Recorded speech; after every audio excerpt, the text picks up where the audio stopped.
Hi, and welcome to Mrs. PM Reads. Today we continue in our story, The Help by Kathryn Stockett. We are in the last chapter of the book, chapter 34. It will be broken up into 3 videos because it's a very long chapter.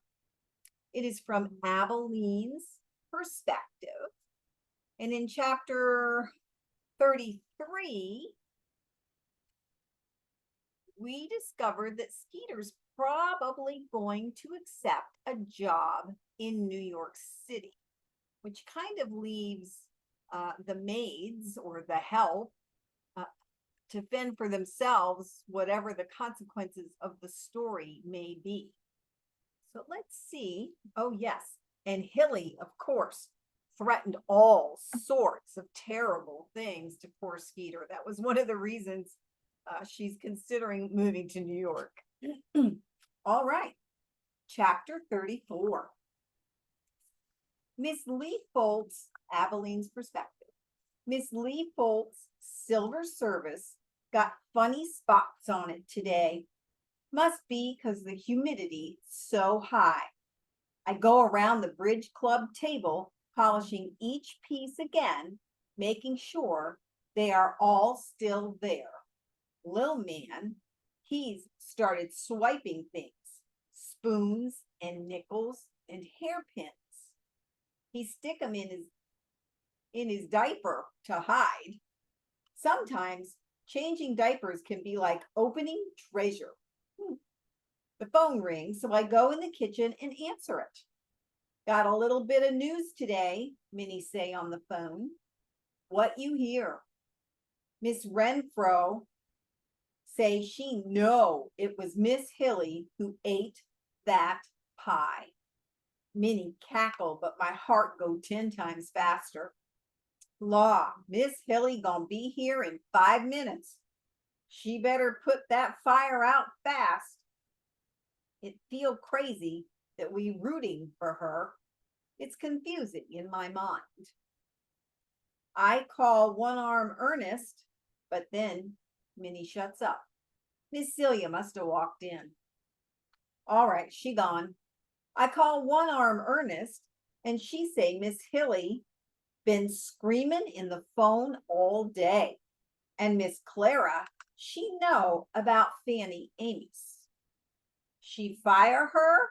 Miss Clara put Fanny Amos's boy through college. One of the good stories. Nuh-uh.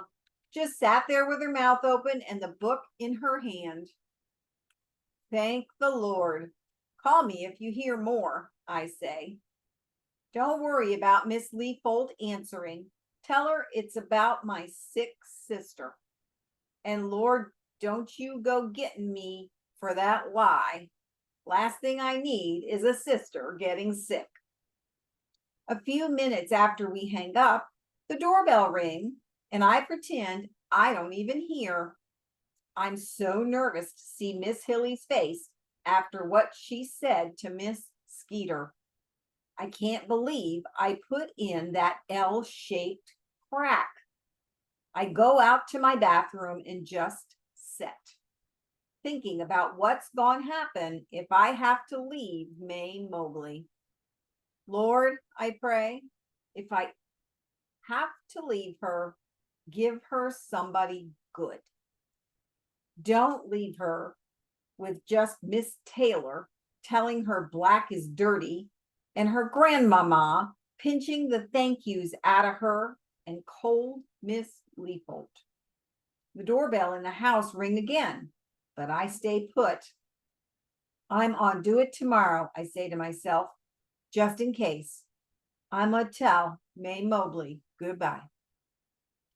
When I come in, I hear all the ladies at the table talking.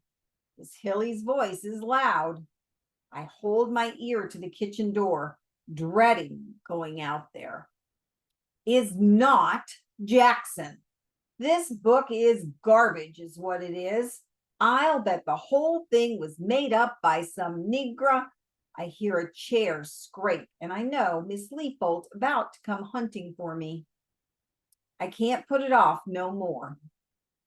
I open the door with the iced tea pitcher in my hand. Round the table I go, keeping my eyes to my shoes. I heard that Betty character might be Charlene, Miss Jeannie say with big eyes. Next to her, Miss Luann's staring off like she don't care one way or the other. I wish I could pat her on the shoulder. I wish I could tell her how glad I am she's Lavinia's white lady, without giving nothing away, but I know I can't. And I can't tell nothing on Miss Leafold, because she just frowning like usual. But Miss Hilly's face, it's purple as a plum. And the maid in chapter 4, Miss Jeannie going on. I heard Sissy Tucker saying, the book is not about Jackson. Miss Hilly kind of screamed, and I jump while I'm pouring. A drop of tea accidentally plops on Miss Hilly's empty plate. She look up at me, and like a magnet, my eyes pull to hers. Low and cool, she say, you spilled some, Aibileen. I'm sorry, I wipe it up. Shaking, I wipe it with the cloth I had on the handle of the pitcher. She's staring at my face. I have to look down. I can feel the hot secret between us. Get me a new plate, one you haven't soiled with your dirty cloth. I get her a new plate. She study it, sniff real loud. Then she turned to Miss Leafold and say, you can't even teach these people how to be clean. I have to sit late that night for Miss Leafold while May Mobley's sleeping. I pull out my prayer book, get started on my list. I'm so glad for Miss Skeeter. She called me this morning and say she took the job. She moving to New York in a week. But law, I can't stop jumping every time I hear a noise, thinking maybe Miss Leafold gonna walk in the door and say she know the truth. By the time I get home, I'm too jumpy to go to bed. I walk through the pitch black dark to Minnie's back door. She's sitting at her table reading the paper.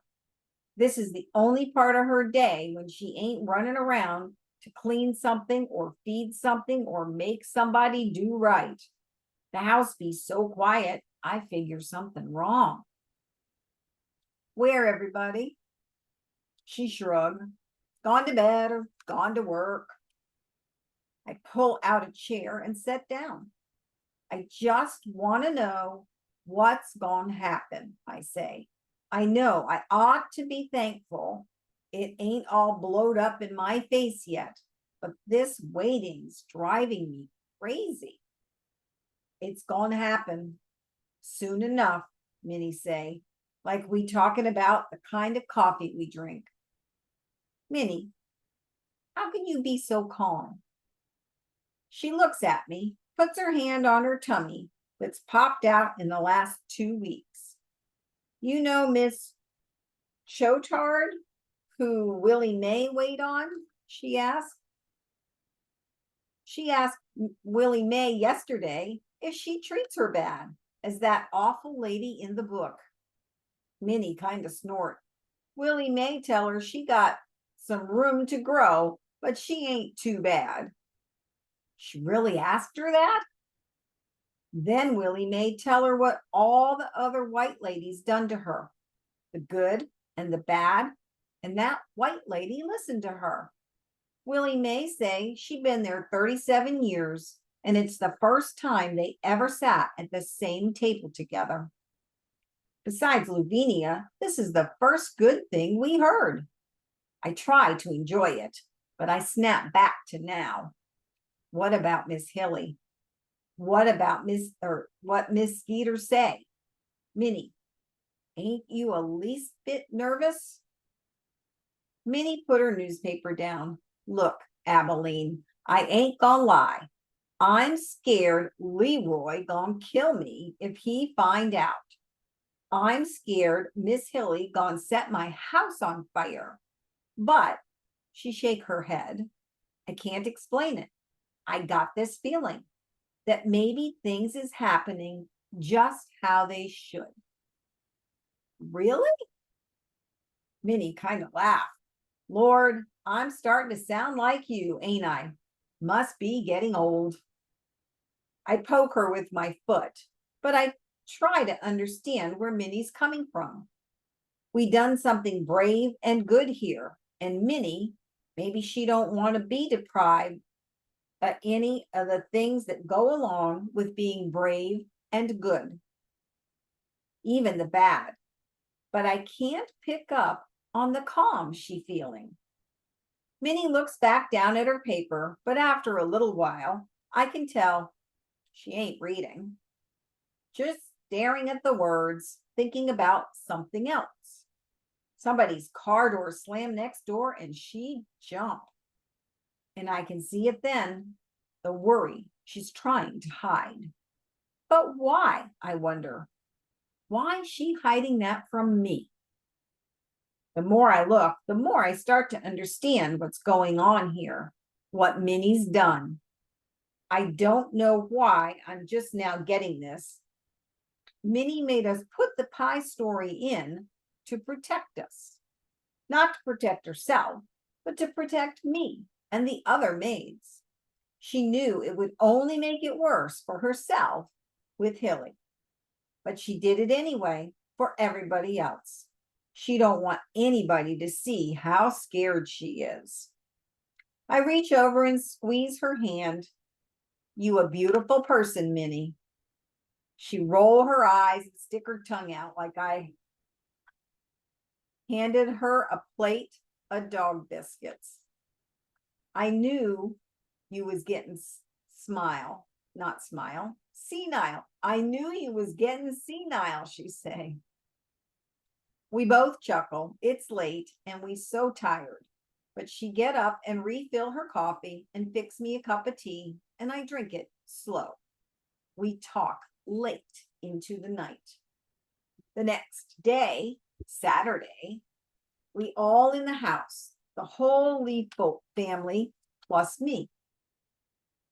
Even Mr. Leafold home today. My book ain't setting on the bedside table no more. For a while, I don't know where she put it.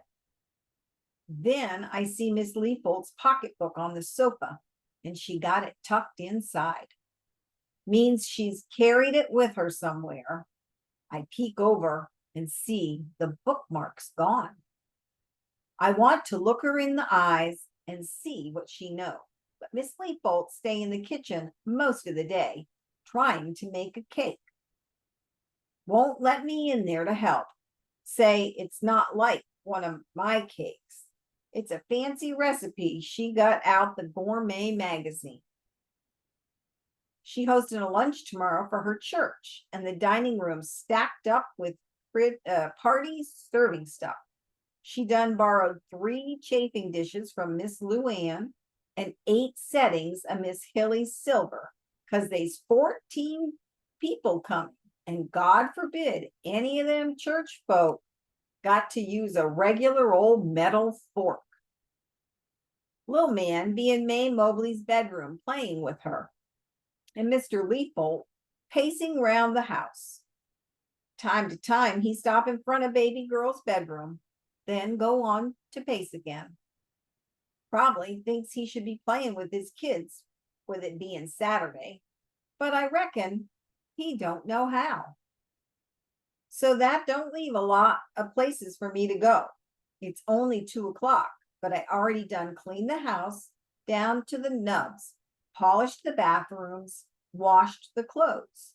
I ironed everything short of the wrinkles on my face. Been banned from the kitchen, and I don't like Mr. Leafold thinking all I do is sit around playing with the kids. Finally, I just start wandering around too. When Mr. Leafold dawdling around the living room, I peek in and see May Mobley got a paper in her hand, teaching Ross something new. She loved to play school with her little brother. I go in the living room, start dusting the books for the second time. I guess I ain't gonna get to tell her my in case goodbye today with this crowd around. We're going to play a game, I hear May Mobley call out to her brother. Now you sit up at that counter because you're at the wool wharfs and you're colored. And you got to stay there no matter what I do or you go to jail. I go to her bedroom as fast as I can, but Mr. Leapold's already there, watching at the door. I stand behind him. Mr. Leapold crosses his arms up over his white shirt, cock his head to the side. My heart's beating 1,000 miles an hour. I ain't never once heard May Mobley mention our secret stories out loud to anybody except me. And that's when her mama ain't home and they ain't nobody but the house to hear. But she's so thick in what she doing, she don't know her daddy's listening. Okay, May Mobley say, and she guide his wobbly self up on the chair. Ross, you got to stay there at the wool wharf counter. No getting up. I want to speak, but I can't get nothing to come out my mouth. May Mobley be tippy-toeing up behind Ross, pour a box of crayons on his head, and they clatter down. Little man frown, but she look at him stern and say, you can't move. You got to be brave and no violets. Violets, like the flowers. Then she stick her tongue out at him and start pinging him with a baby doll shoes. And little man look at her like, why am I putting up with this nonsense? And he crawl off the chair with a whine. You lose, she say. Now come on, we're playing back of the bus, and your name is Rosa Parks. Who taught you those things, May Mobley? Mr. Leapold say. The baby girl whip her head around with eyes like she seed a ghost. I feel my bones go soft on me. Everything say go in there. Make sure she don't get in trouble. But I can't breathe enough to go. Baby girl look right at me, standing behind her daddy, and Mr. Leapold turn around and see me. Then turn back round to her. May Mobley stare up at her daddy. I don't know. She looks off at a board game lying on the floor, like she might get to play it again. I seen her do that. I know what she thinking. She think if she get busy with something else and ignore him, he might just go away. May Mobley, your daddy asked you a question. Where did you learn about things like that? He bend down to her.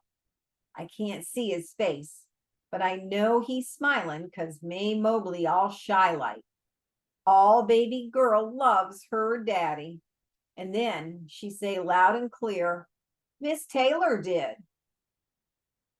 Mr. Leapold straighten up, goes into the kitchen, and I'm following.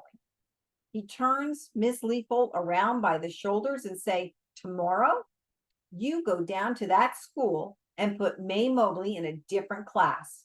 No more, Miss Taylor. What? I can't just change her teacher. I hold my breath and pray. Yes, you can. Please. Just do it. And like men's do, Mr. Raleigh Leapold walk out the door where he don't have to give nobody no explanation about nothing. All right. Well, we're going to stop there in the middle of chapter 34. Thank you for joining me. Sorry, I lost my mouse. Thank you for joining me. I hope you have a wonderful day. And remember to come back for the rest of the end of the story. All right, you guys. Have a great day. See you next time. Bye.